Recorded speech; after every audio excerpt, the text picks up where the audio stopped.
Hello, my lovely students. So, in today's class, we will do question number 2 of exercise 9.1 from the chapter Rational Numbers from class 7th. So, let's start our question. Our question says that write 4 more rational numbers in each of the following patterns.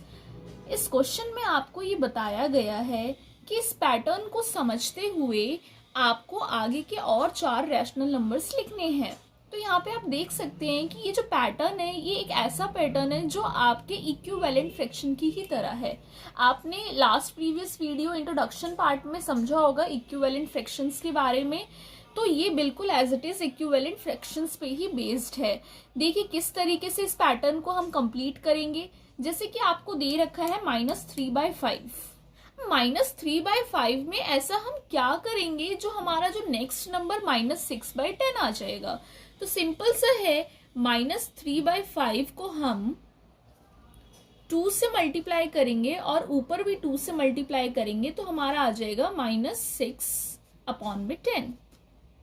Same इसी तरीके से आगे pattern को चलाते हुए हम क्या करेंगे, -3/5 में हम ऊपर नीचे 3 से मल्टीप्लाई कर देंगे तो हमारा आ जाएगा -9/15। उसके बाद -3/5 में आप 4 से मल्टीप्लाई कर देंगे तो आपका आ जाएगा -12/20। ये हो गया। और ये सिंपल सा है, ये तो 1 से ही मल्टीप्लाई होगा तभी आ जाएगा ये आपका, ठीक है।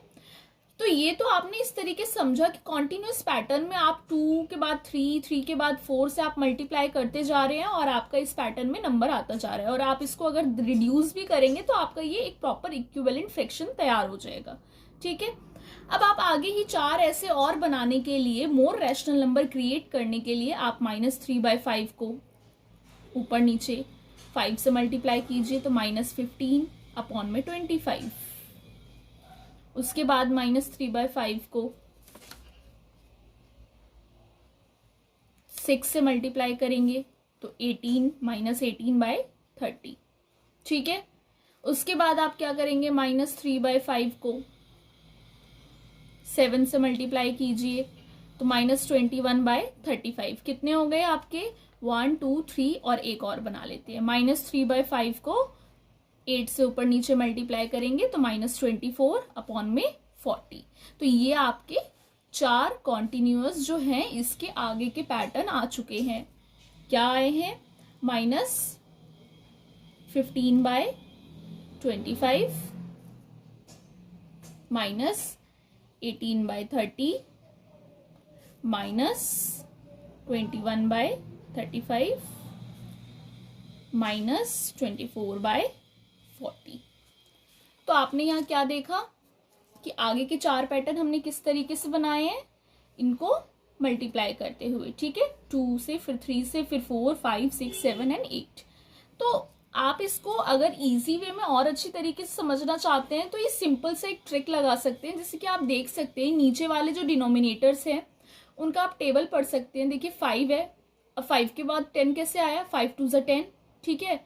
फिर टेबल आगे पढ़ते जाइए, 5 3 ज़ा 15, 5 4 ज़ा 20, 5 5 ज़ा 25, 5 6 ज़ा 30, 5 7 ज़ा 35, 5 8 ज़ा 40। तो ये कॉन्टिन्यूस पैटर्न आपका चल रहा है यहाँ पे, जिससे आपके 4 आगे के रैशनल नंबर्स आ चुके हैं। नेक्स्ट हमारा सेकंड पार्ट है। देखिए सेकंड पार्ट में भी सेम हमें इसी पैटर्न को फॉलो करते हुए चलना है। आगे के 4 रैशनल नंबर बताने हैं। अब आप यहाँ पे देख सकते हैं कि यहाँ पे 3 रैशनल नंबर दिए गए हैं आपको, जिसके आगे के आपको 4 रैशनल नंबर और लिखने हैं, ठीक है। एक तरीके से ये भी इक्विवेलेंट फ्रैक्शन में ही है। अब इसको, इस पैटर्न को कंप्लीट कैसे करना है, ऐसा हम क्या करेंगे, -1/4 में जो -2/8 आ जाएगा, फिर -1/4 में ऐसे क्या करेंगे जो -3/12 आ जाएगा, और इसी तरीके से आगे कैसे हमें करते हुए चलना है उस चीज को हम यहाँ पे समझेंगे। तो देखिए -1/4 में हमने क्या किया, ऊपर नीचे जो है हमने 2 से मल्टीप्लाई किया तो हमारा -2/8 आया। सेम एज इट इज फिर हमने -1/4 को ऊपर नीचे 3 से मल्टीप्लाई किया तो हमारा -3/12 आ गया। अब ये चीजें आपको क्लियर हो गई। अब आगे का सेम पैटर्न फॉलो इसी तरीके से करते हुए चलना है। फिर आगे आप -1/4 को ऊपर नीचे 4 से मल्टीप्लाई करेंगे तो -4/16 आ जाएगा। उसके बाद आप -1/4 को ऊपर नीचे 5 से मल्टीप्लाई कीजिए तो आपका -5/20 आ जाएगा। फिर आप 1/4 को 6 से मल्टीप्लाई कीजिए ऊपर नीचे तो -6/24 आ जाएगा। और उसके बाद फिर आप -1/4 को ऊपर नीचे 7 से मल्टीप्लाई कीजिए तो -7/28 आ जाएगा। ठीक है, तो आपने क्या देखा, आपके जो आगे के 4 पैटर्न्स कौन कौन से आए हैं, -4/16, -5/20, -6/24 एंड -7/28। तो ये था आपका second part. Let's come to our next part third. देखिए, इस थर्ड पार्ट को हम जल्दी से जल्दी सॉल्व करने ही वाले हैं, तो उससे भी पहले मैं चाहती हूँ कि क्विकली आप इस क्वेश्चन को सॉल्व करके और इसके आंसर जो है कमेंट बॉक्स में जल्दी से बताइए। देखिए, -1/6 है, 2/-12 है, 3/-18 है, 4/-24 है। इस पैटर्न को सेम वैसे ही हमें क्या करना है, तैयार करना है। -1/6 को ऊपर नीचे 2 से मल्टीप्लाई हमने किया तो हमारा आया -2/12। अब आप कहेंगे कि यहाँ माइनस तो ऊपर में है और यहाँ माइनस नीचे में है।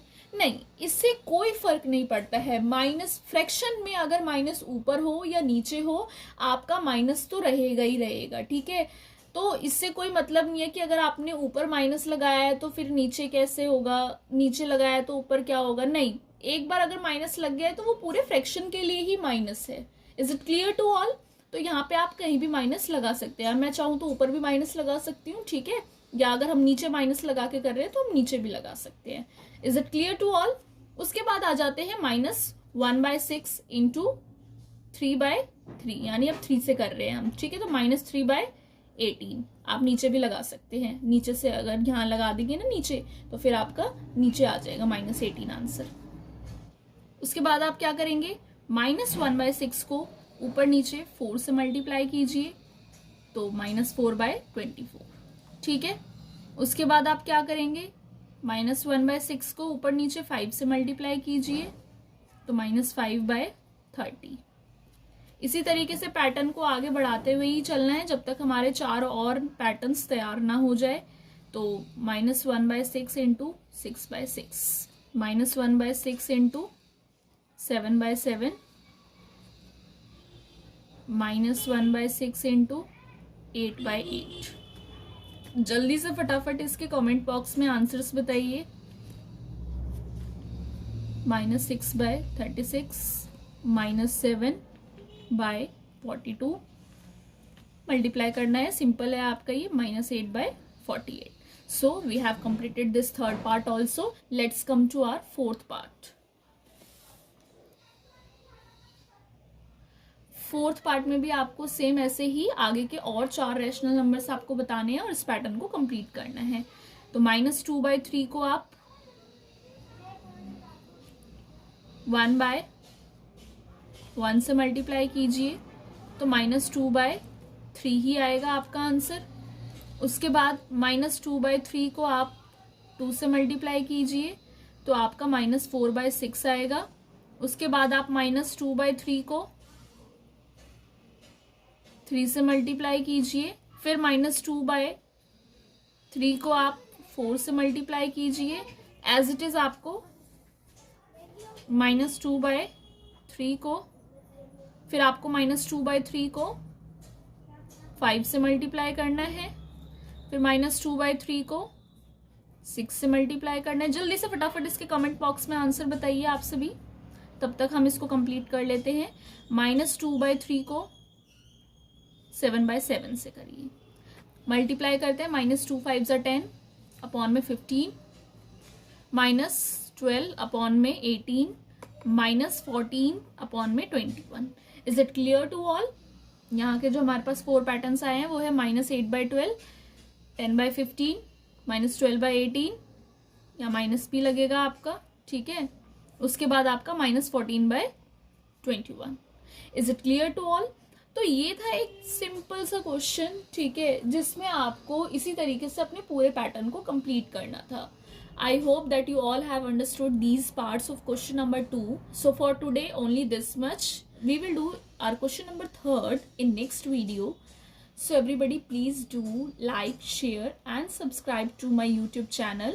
And also don't forget to press the bell icon. Till then, bye bye all of you. And thank you.